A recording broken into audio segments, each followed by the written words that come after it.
நமஸ்காரம் அனைவருக்கும். நான் டாக்டர் நேரா, இந்திய ஹோமியோபதி தோல் நிபுணர். இன்னைக்கு இந்த வீடியோவில் சோரியாசிஸ் பற்றி பேசுவோம். இதற்கு என்ன காரணங்களால் திடீர் பலகைகள் அதிகரிக்கின்றன, மேலும் அதில் நான் குறிப்பாக உணவு தொடர்பான 2 விஷயங்களை பேசுவேன். எல்லோரும் அறிவேன், ஒருவர் அதிக மன அழுத்தம், அதிக மது, புகைப்பிடிக்கிறார் அல்லது முழுமையான தூக்கம் இல்லை அல்லது அதிக சுவைகளை எடுத்துக்கொண்டால் அவரது சோரியாசிஸ் முறை அதிகரிக்கலாம். தடிப்பு தோல் அழற்சியை ஏற்படுத்தும் 2 குறிப்பிட்ட உணவுகள் உள்ளன. ஒன்று பசையம், மற்றொன்று இரவு நேர நிழல் காய்கறிகள். எனது மருத்துவ நடைமுறையில் பசையம் மற்றும் இரவு நேர நிழல் தாவரங்கள் ஆகிய 2 பொருட்களை உட்கொள்ளும் போதெல்லாம் நான் அதை என் நோயாளியின் உணவிலிருந்து நீக்குவதை கவனித்தேன். அப்போ நமக்கு ரொம்ப நல்ல முடிவு கிடைக்கலாம். சில நேரங்களில் அந்த நோயாளி இரவு வேலை மாற்றி காய்கறிகள் சாப்பிடுவான், உருளைக்கிழங்கு சாப்பிடுவான், தக்காளி சாப்பிடுவான். அதன் திடல் சில நேரத்துல குறையும், சில நேரத்துல அதிகரிக்கும், சில நேரத்துல குறையும். அதனால உங்கள் சோரியாசிஸ் பற்றுகளை முற்றிலும் குணப்படுத்த வேண்டும் என்றால் இந்த நைட் ஷேடு காய்கறிகளை உங்கள் உணவில் இருந்து நீக்கவும், மேலும் குளூட்டனை முடிந்தவரை குறைக்கவும். இப்போது இவை 2ஐயும் ஒவ்வொன்றாக பற்றி பேசுவோம். முதலில் நாம் குளூட்டனை பற்றி பேசுவோம். இன்றைக்கு நீங்கள் இணையத்தில் எல்லாவற்றிலும் குளூட்டன் குளூட்டன் குளூட்டன் என்று கேட்டு வருகிறீர்கள். இது மனிதர்களுக்கு நல்லதல்ல குளூட்டன், இதுவே குளூட்டன், இதனால் குடல் பாதிக்கப்படுகிறது. இதுவே உண்மையா? குளூட்டன் என்பது ஒரு புரதம். இது கோதுமையில், ராயில் மற்றும் பார்லியில் காணப்படுகிறது. இது ஒரு புரதம் எந்த பொருளுக்கும் அதன் இழுவைப்படுத்தலை வழங்குகிறது.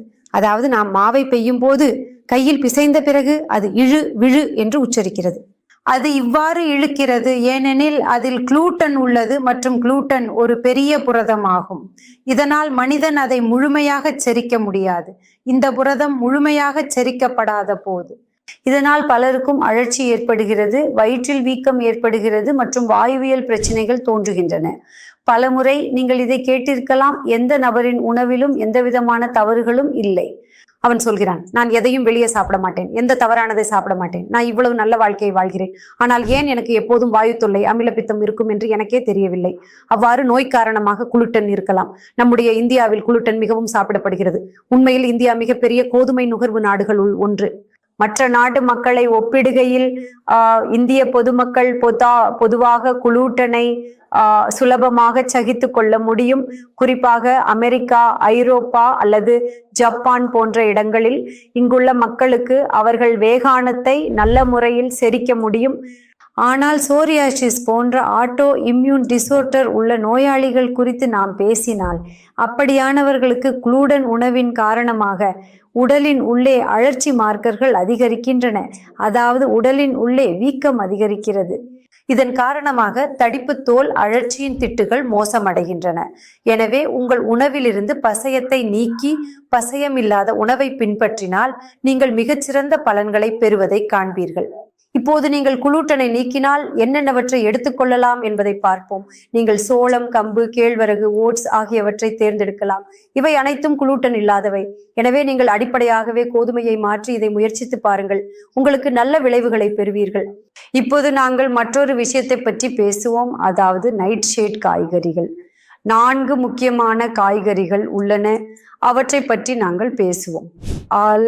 ஆலு, தக்காளி, மிளகாய் மற்றும் நன்றாக இருக்கிறது கத்திரிக்காய் அல்லவா? எக்பிளான்ட்ஸ் என்று அழைக்கப்படும் கத்திரிக்காய். எனவே நீங்கள் உங்கள் உணவு கட்டுப்பாட்டில் இருந்து இந்த 4 காய்கறிகளை நீக்கினால் சோரியாசிஸ் வாய்ப்புகளில் மிகவும் நிவாரணம் கிடைக்கும். இந்த 4 காய்கறிகளிலும் சோலனின் எனும் ஒரு சேர்மம் உள்ளது. இது உங்கள் உடலின் உள்ளே உள்ள அழற்சியை கூட்டுகிறது.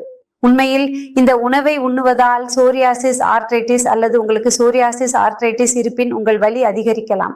ஆனால் நீங்கள் இணையத்தில் தேடினால் இவ்வளவு அதிகமாக இவ்வாறு நீங்கள் கண்டுபிடிக்க முடியாது என்று கிடைக்காது. ஆனால் இது எங்கள் மருத்துவ அனுபவம், இந்தியா ஹோமியோபதியின் அனுபவம் இதை சொல்கிறது. நீங்கள் உங்கள் உணவில் இருந்து குளூட்டனை நீக்கினால்தான் மற்றும் நைட்ரேட் காய்கறிகளை நீக்கினால் சொரியாசிஸ் ராகதத்துடன் சிகிச்சையின் வேகம் அதிகரிக்கும். இந்த வீடியோவிலிருந்து நீங்கள் உணவில் என்ன மாற்றங்கள் செய்யலாம், எப்படி அதை மாற்றிக்கொள்ளலாம் என்பதை கற்றுக்கொண்டீர்கள் என்று நம்புகிறேன். ஏனெனில் பலமுறை மக்கள் உரைக்கின்றனர், உருளைக்கிழங்கு ஒவ்வொரு காய்கறியிலும் சேர்க்கப்படுகிறது.